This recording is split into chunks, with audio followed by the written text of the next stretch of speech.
Good morning, good afternoon, and good evening, everyone. I'm Smita Mishra, founder and CEO of Fandoro Technologies. We are a consulting team powered by a platform that empowers enterprises to be planet positive by helping them identify and manage their sustainability-related goals, risks, and opportunities using the SDG framework. We support our clients with bespoke consulting services and offer remote sustainability team in case they have limited or no teams to work dedicatedly on their sustainability roadmap. I welcome you all to the first edition of the Leadership Talk series that we are starting today. In this series, we wish to bring forth the thoughts and insights shared by the global leaders across the sector of sustainable development.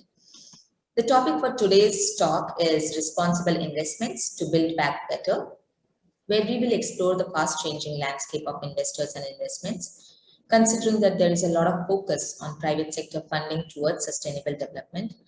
What catches my attention in particular is to note that the impact being generated when gets measured don't necessarily reflect the same sentiment excuse me, as the ever-growing numbers of sustainability funds. So we'll talk more about the topic with Bruno. But before we introduce Bruno Wenn and hear more from him, here is a brief about IvyCap Ventures, which is the co-organizing team.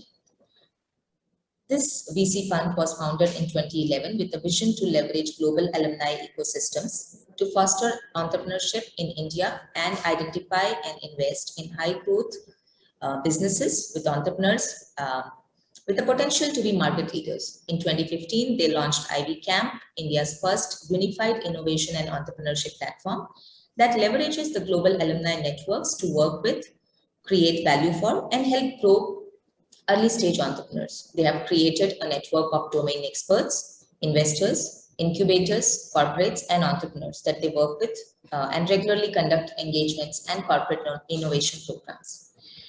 With that as the background, let's start with the discussion with our esteemed guest, Bruno Wenn. So welcome, Bruno. Let's quickly start with many thanks.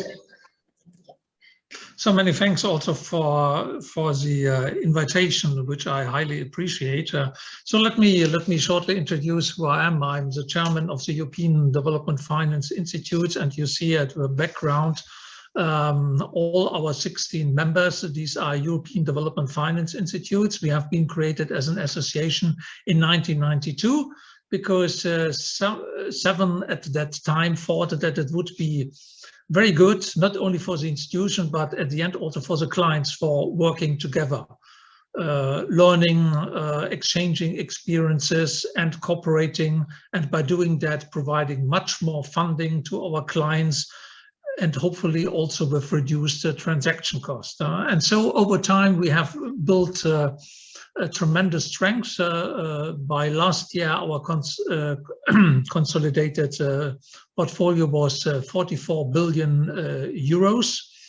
And with 7 billion euros as new commitments, we are quite large. Also, if you compare that with other comparable institutions like IFC and others. And our mandate is to finance the private sector. So we are strong believers in the private sector, and we know that the private sector is a key for development. And against that, we appreciate very much that with the Sustainable Development Goals, there is now a stronger focus on the role of the private sector and what the private sector can do. And against that, what you mentioned with impact, that is the heart of what we are doing, because at the end, it's not only important for our members to achieve a reasonable rate of return, but also to reach impact. And this is an area where in the last several years we have put a lot of efforts on, and we can elaborate on that later in our debate. But the final thing I would like to say is that that the strength of our association is that we are rather diverse. And that's our strength. So we have very big institutions, we have very small ones, we have ones who are working worldwide, we have ones that are very focused on some regions, some countries, and also across sectors. We have a lot of members who have developed over time a competence to deal in one sector. Only to name, for example, our member FinFund of Finland, who are specialized in forestry, and they have now a huge portfolio within the forestry sector. And by that, there are now not only zero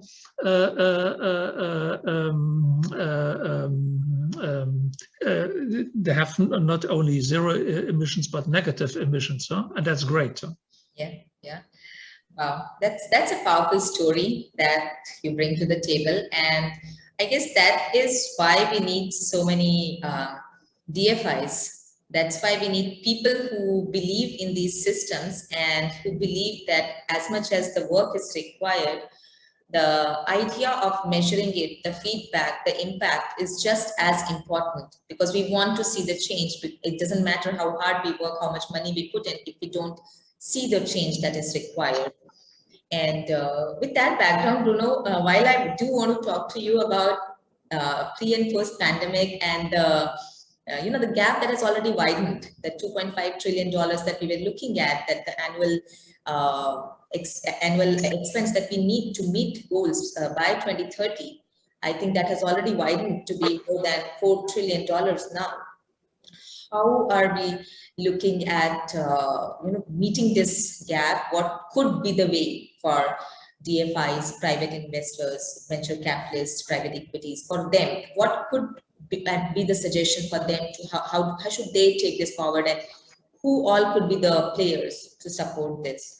And I want to hear that answer, Bruno, but I'm going to interrupt you because I really first want to know who Bruno is. I really want to know, because I want to, I think as part of this leadership talk, before we get into the details of the work and everything, I really wanted to know who Bruno is, where does he come from, what did he do before building this EDFI, where did he study, what was his life like? And just take a couple of minutes and tell us more about it. Of course, no. I'm economist. And I've studied at the former capital in Bonn, and after that I decided to go to the German Development Institute. That is a special institute that provides training, postgraduate trainings for the potential future leadership within German and international development organization. And after that, I joined KfW. KfW is the largest promotional bank in Germany, and I worked for almost 3 decades in the development business of KfW Development Bank. And actually, I started working for Asia, and I was for many years. I was responsible for the energy sector in the Philippines, doing rural electrification in these small islands, and then I did the same for Indonesia, and then I was as a senior economist for Southeast Asia. So I did a lot also in India, talking with your government on the necessity to reform the power sector. And also promoting a huge amount of development projects within the public sector. So KfW's mandate is only to work with the public sector. And then I joined the strategic department of KfW Development Bank, and so doing policy advocacy roles, strategy evaluation, etc. And then I bought, on behalf of the German government, a small institution which is called DEG, which is a German development finance institution from the German government. And then some years later, then the board asked me to join this development finance institution as as a CEO. So I did that before I then retired in July 2018, and then my colleagues in EDFI asked me whether I would then be willing to work as a chairman because all in the strategic department of KfW Development Bank, I have helped DEG at that time to create EDFI, and I'm very much a promoter of working together, because this is also one of the elements to your answer. Working together, this is clearly needed. We are still very much fragmented in the world of development finance and creating a lot of additional transaction costs for our clients, because we're always coming with different kind of modalities, different kind of standards, different kind of reporting requirements, etc., etc. And I think COVID-19 has strongly underlined that we have to change the way that we are working, So cooperation is one of the key issues in development assistance of today. Absolutely, Bruno. I think, firstly, awesome journey of life. Thank you for sharing it with us. And I think you studied at the right institution, which was meant for the future leaders. So that's where we see you today. Great. Thank you for sharing. I'm sure this will inspire many people to take up the journey and work with financial institutes, and someday maybe aspire to be where you are. No, I can only encourage people to do that, because it's so rewarding. Huh? If you finance something, and so signing a contract, and after half a year or 1 year, you turn back to the client and you will see that there's a factory, that something is being produced, that is being sold on the market, etc. You would see that a lot of jobs have been created, etc. So that's fascinating. And at the same time, since I'm now 4 decades in developing cooperation working, it's also rewarding, because you always have to learn, because we are within the institutions, within the people, we always make mistakes. Yeah. But we have to learn from these mistakes. And I think during the last 4 decades, we have learned a lot. And because I started to work only for the public sector, when nobody actually cared for the private sector, also at that time in the 1980s, your government was not very much in favor of the private sector. So whatever they got from development partners was only devoted for the public sector. Nobody actually cares how to promote much more private sector. And against that, we have learned a lot, and but still we have to do a lot, and have to learn a lot. So what is the best way to do it? Huh? Absolutely, absolutely, Bruno. And that's where I wanted to actually bring our discussion to. At one point, you also mentioned that you have worked in the climate tech and clean energy space. So when I look at the kind of focus this space is getting now, considering that we are actually building more and more reliable alternatives, though I understand that not all the systems are still 100% reliable. It will take time for technology to reach there, where we can really say that we can get rid of the traditional source of conventional sources of power and move on to solar power or other renewable sources. But when I look at the kind of money that's flowing there, the equity debt, which to my mind has probably reached close to 1.7 trillion in December 2020 in the forms of climate bonds, green bonds, whatever social bonds, as they would like to say, the sustainability funds, as you would like to say, for debt funds in this space, climate, energy, and clean tech. And I wonder if it's really bringing all the action to the scene. I wonder if all the meaningful projects in the meaningful geography, where the needing geography are happening. And much like in comparison to the same question which I asked you earlier, that there is so much money flowing in as sustainability funds but are we seeing the impact? If we are not, then who all are the players who can push this forward? How can we make sure that when this money is pushed in, then the right impact, the right geography is created? Of course, no, I think coming back to your first question, I think there is a growing interest to invest in the space of impact investing, but still a lot of potential investors are extremely shy to invest in developing countries when they have a much more focus on doing responsible finance in OECD countries, instead of taking into account the many opportunities in the emerging markets and developing countries. And the reason for that is that they lack the information, and they do not have the right spirit and information to make a real judgment on the risk and the opportunities.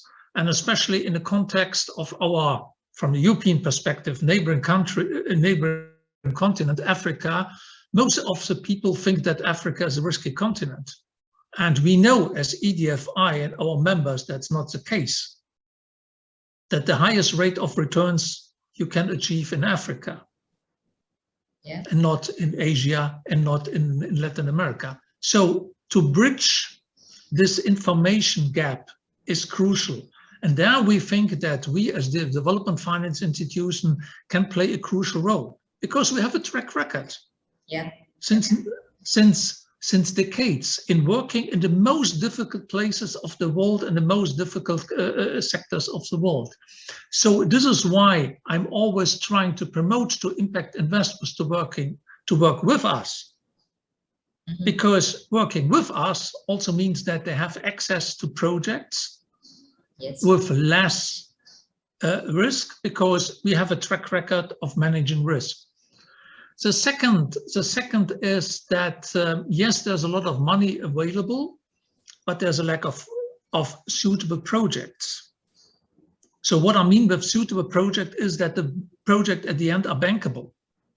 And what we always see is that we have technically designed projects. And if you ask them the potential investors, what is then the financial viability, or whether what they trying to intend is also in line with the development priorities of the regions, of the governments, whether they include communities, etc., is also a huge important part of the responsible finance agenda. Then out of the sudden they have no answer. And this is once again, there is why we as development finance institutes can play a crucial role, because we have access to technical assistance that we provide to potential investors to make their project proposal much more in line with sustainability issues. So, for example, some of our members have used the COVID-19 crisis to help clients to make their business model much more resilient.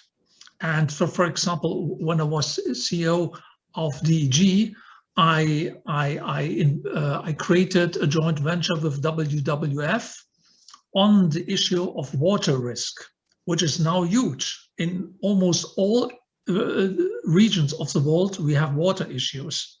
And the basic idea was that investors have a simple online tool which is available on the internet. You can simply Google WWF water risk filter.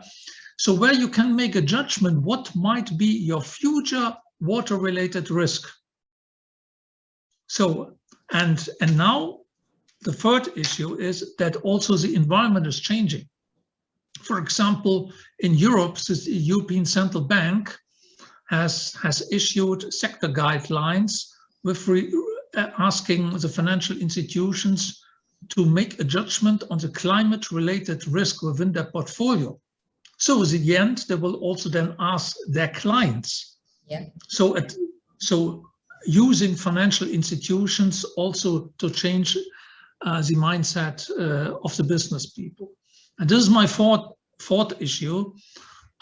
We still have to work on the mindset of managers and investors, because not everybody believes that we have to start now, and being much more responsible, which will help you to get access to future markets and to be more resilient to future changes.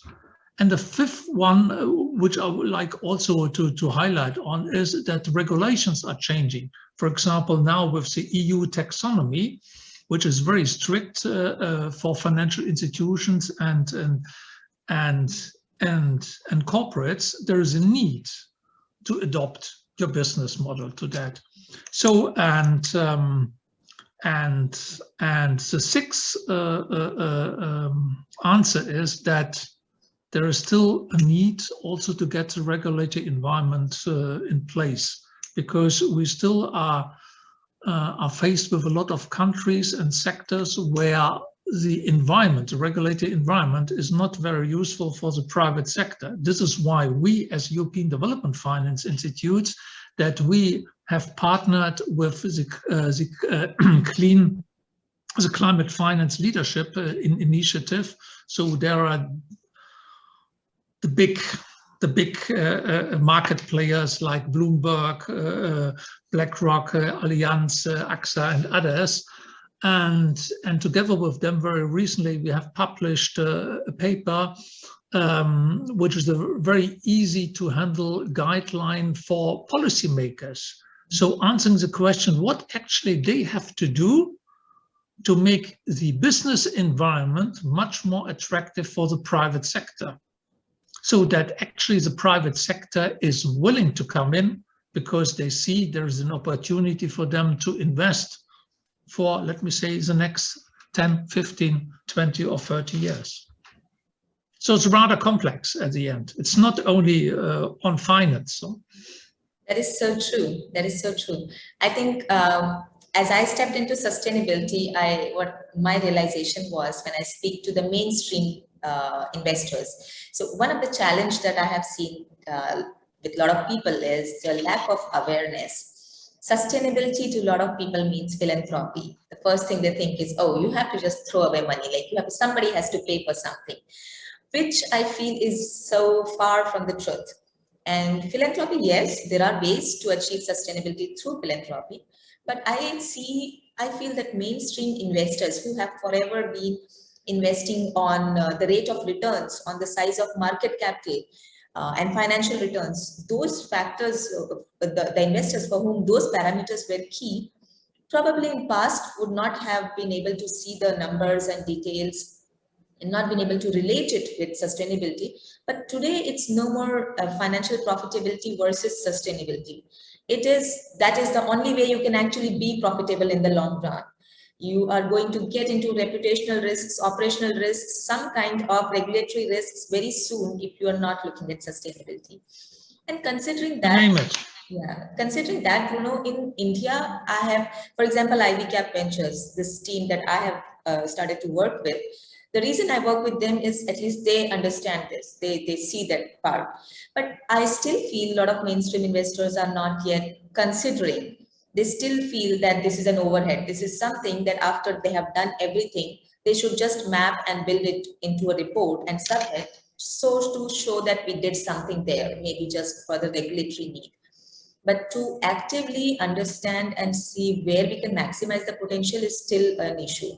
Do you want to kind of put forth some convincing thought for them, like why mainstream investors should actively consider looking at sustainability and projects on sustainability and these initiatives and invest in them?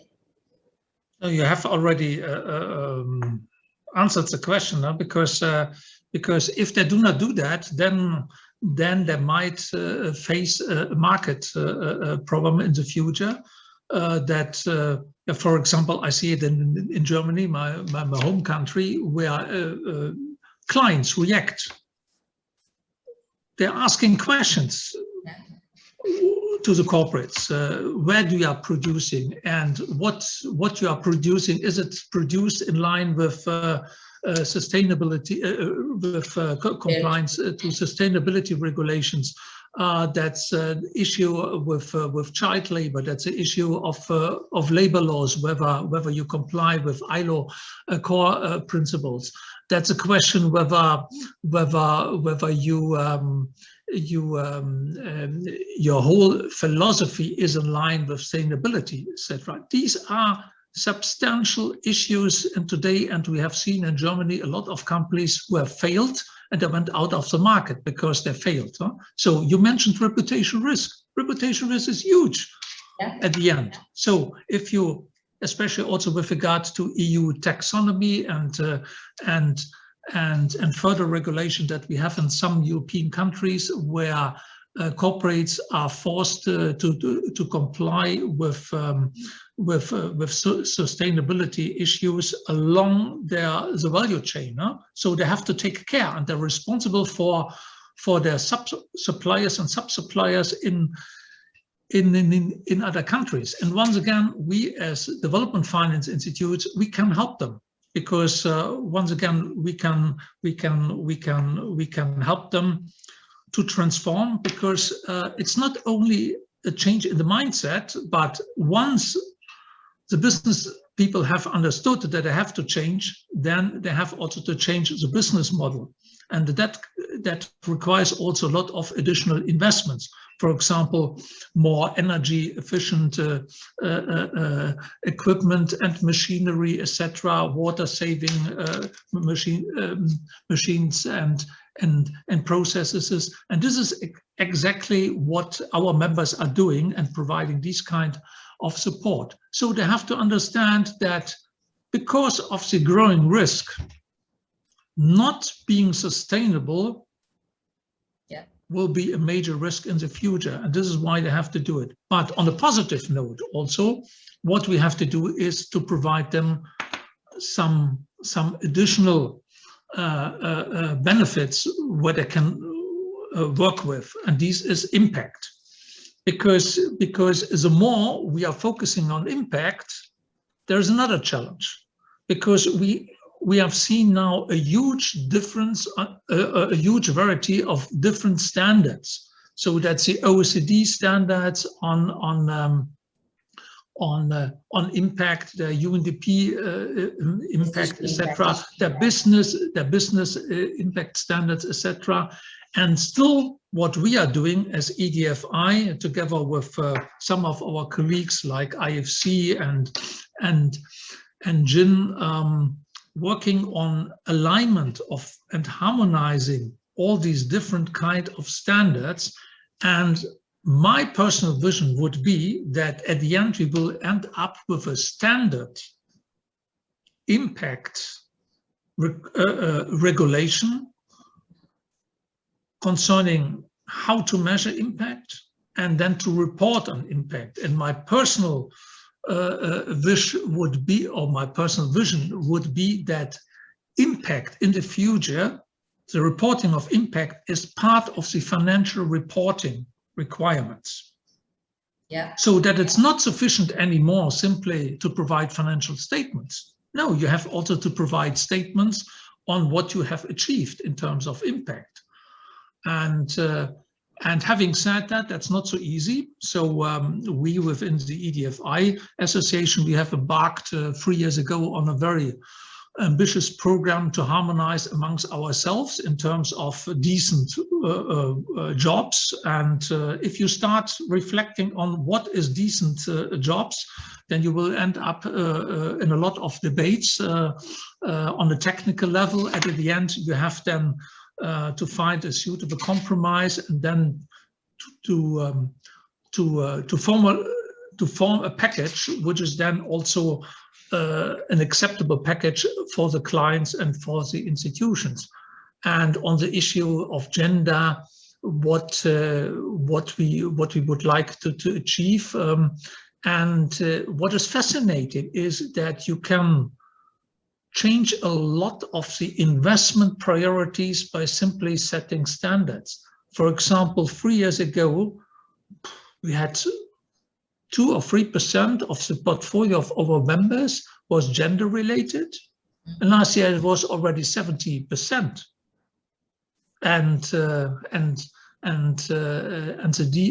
development finance institutions of the G7, they have created 3 years ago a platform which is called 2X Challenge, and they started and saying we commit 3 billion in terms of gender-related investments. Yeah. And they came out with almost 10 billion or something like that, and this is why they have now expanded and saying we will increase the target to 15 billion. So by doing that, it will tremendously change the picture. And I think at the end, with regard also to climate, we very recently we have issued our policy on climate and energy, and aligned with the Paris Agreement on climate. And this once again is a very ambitious one, because it requires a lot of changes in the way that we are doing investments, and we also focus much more on governments. And this is why we, in the development finance world, we agree very much that we have to work much more with our friends in the multilateral development banks, because they have the leverage to talk with governments, because we have to engage on policy dialogue. Because at the end, we rely on the wisdom and on the willingness of the policymakers to provide, let me say, an environment which helps then the private sector to do much more to work much more on sustainable finance. True.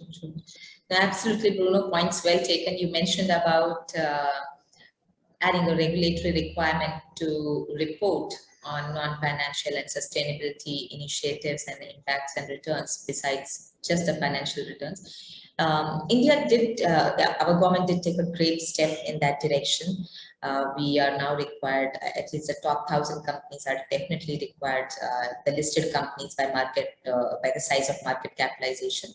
But besides this, they are moving ahead and they suggest that even companies which are not listed, but they are over a certain threshold turnover, they should consider voluntarily disclosing their sustainability initiatives and responsibilities. Yeah, you're right. But nevertheless, there are a lot of civil society organizations which I think ask the right questions in how far are these kind of disclosure reasonable, because if you do not have a joint methodology how to measure and to report, then how to avoid that some corporates are using these kind of disclosures simply for greenwashing, huh? So reporting something which they are not able to provide sufficient evidence. So. Absolutely. In fact, that is where the countries where citizens are more aware about sustainability, they are having to, the organizations there, the businesses there are having to get more serious about the implementation and verifying every claim that they make, and make sure that people see that it's a verified claim. It's not just something that it's on their whim and fancy that they're just speaking about their company. Absolutely true. In fact, when I speak about some of the people and they mention to me, oh my God, why is organic food more expensive? Because it's made without fertilizer. Why is, so anything that's better, a better development model, why does it look more complicated or difficult at this moment? And because the way the things have been working around for so long, why is it not, those things look so easier? And that's where I try to tell them is that this is the time of course correction. So while maybe it's more like you could feel that there is a pinch that's happening, there is something extra that you may have to pay sometimes, but it's a course correction. Eventually in the midterm and long term, you'll start seeing the value of all this investment. That's right. But since I'm an economist, my answer always would be is that these kind of price differences is a factor where the governments need to act, because products that are not sustainable are cheaper, because the cost of destroying the environment is not included in their price, because to some extent is then the social price that we all have to pay for it. And you see, very recently in Germany, the federal court has ruled against the German government, the federal government, in saying that the climate change package that they or the climate change law is unconstitutional, because they have postponed meaningful measures to the end of the target period, and saying with that they would limit the options for the future generation, and this is why it's unconstitutional. And I think this is a great step forward, that we, as leaders of today, we have to provide the space for the future generation. So that's us who have to act now. That is so and true. Not waiting for the future. That is so true. In an ideal world, if you all were aware, maybe this was not required, but because there is a section which is not aware and they are pushing back on doing the right things, maybe some kind of incentivizing them in the short run while they build and develop the awareness which others have, which the civil society has. Because once everybody is aware, once they understand, it will be very difficult to go against your conscience and say, oh, I know I'm doing the wrong thing, but I'm still going to continue to do that. That's going to be a handful of people, than majority of people who actually don't realize the impact of what is happening, what they're doing. And so I think building awareness and meanwhile incentivizing in some form could help. Bruno, I'm going to take one last question for you. I'm going to bring it up. And that is not about sustainability directly, but I keep thinking about this, and because I come from a computer science background, I'm an engineer, and I've worked in technology space for most part of my career, and I see how automation works. When I say automation, whether it is automation of software, of HR management systems, starting from there, going all the way to robotics, drones, all of it. And today, automation of jobs, of the work to be done in warehouses, where thousands of people were working, and now I see maybe 800 or maybe more robots are doing their job, or whatever number of, in a certain proportion, they get replaced by robots. Now, while I understand and respect the growth of technology, and I feel, yes, we have to innovate, we should keep doing it, I'm somehow scared with the impact of this on the growing size of population. That how are we going to manage? Is this kind of automation a sensible thing to do, or how do we really work this out? We do want innovation, we do want technology, but we want people to be able to earn at least 2 meals a day somehow. We don't want them to be unemployed. How do we handle this?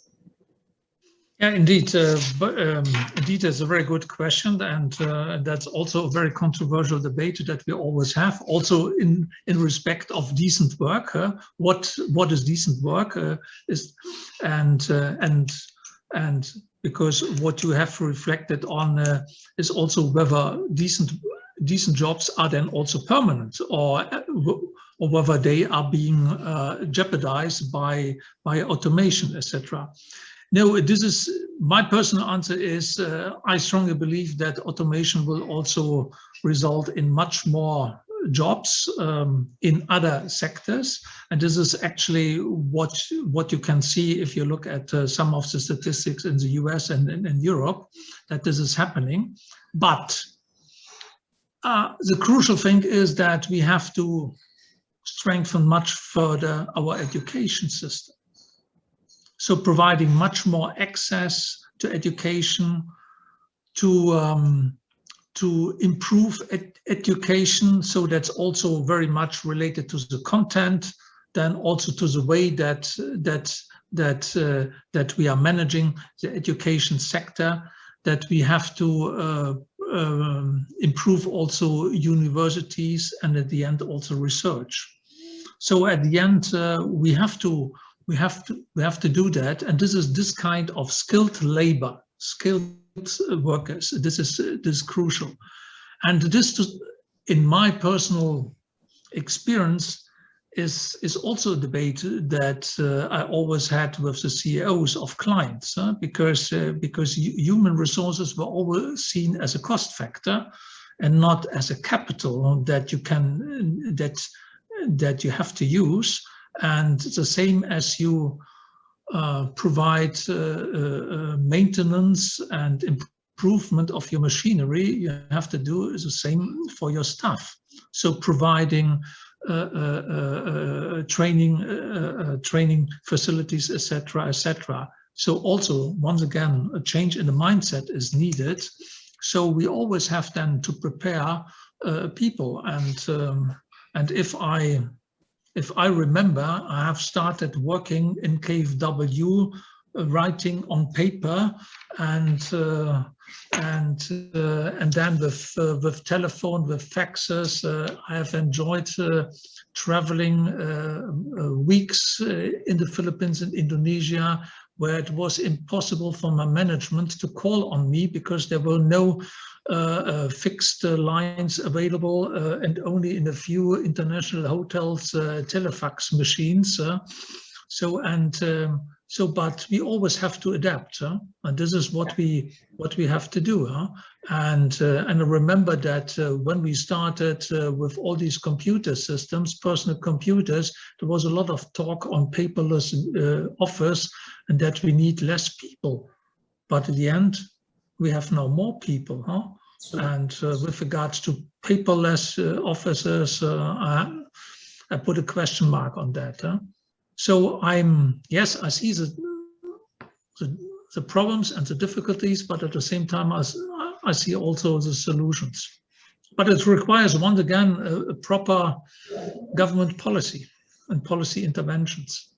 Absolutely, no, Bruno. Actually, you highlighted a very good point there. That I think it's better to instead of getting scared or worried about the innovation and technology and jobs being replaced. Of course, that's going to happen, and that may happen in some form. But the mitigation plan is to improve on our education system and coverage for students in such a way that they turn out to be more employable.